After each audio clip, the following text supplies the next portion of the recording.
came about, it was a very sort of primitive time for women.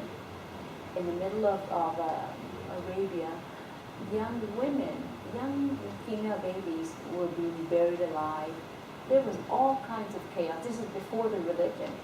A lot of immoral practices, all kinds of things that you can imagine. So that was part of the reason that the message was revealed at that time. And one of the biggest messages was to stop all of these immoral acts, in particular towards women.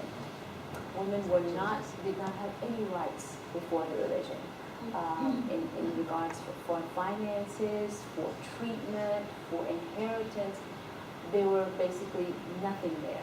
So when the Quran came, all the rights for women are clearly expressed in there. So the rights, for example, with inheritance, with finances, if a woman is working, that money is hers. She's not required to share it with her spouse or with anyone. It's her choice. However, the spouse is required to take care of the family. There's a treatment, equality. There is an inherent equality that is spoken very clearly in the religious text of the Quran.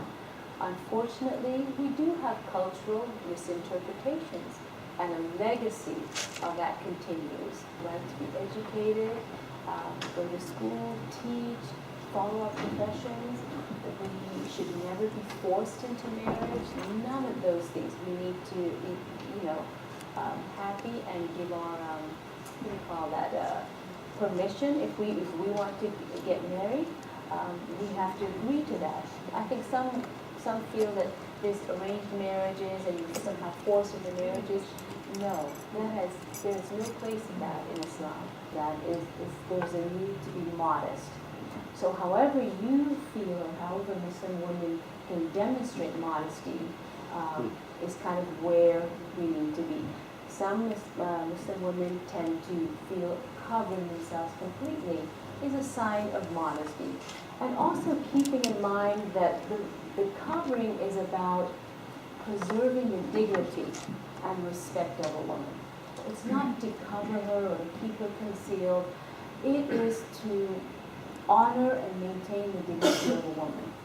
Some cultural codes require that a woman covers in some of the Middle Eastern countries. However, we refer to this as called hijab. And it is supposed to be done with your intent and your free will. So that is true. So I have not chosen to cover myself completely as other Muslim women may choose to. However, my belief is that, whatever modesty I can practice, that is the way that I choose. So yes, it's supposed to be a free will. So women that choose to cover, it should be done from their own intention. The laws of the country, unfortunately, they've been interpreted in many ways, and for their own reasons, I'm not sure. But certainly it's not an Islamic code. Those are some different ways that they've absorbed the cultural need in that country, and that's why they practice. Whereas you see here, certainly, Muslim women are allowed to drive, we're allowed to dress the way we want to, but those are things that are very culturally specific. When we turn on the TV, I even have to turn it off because I feel like that doesn't represent us at all. And of course, one of the main things we see is the violence and the terrorism. And the majority of Muslims just feel so turned off because it doesn't represent who we are at all. In fact, violence is absolutely condemned in our religion. We're not supposed to hurt or harm any innocent person.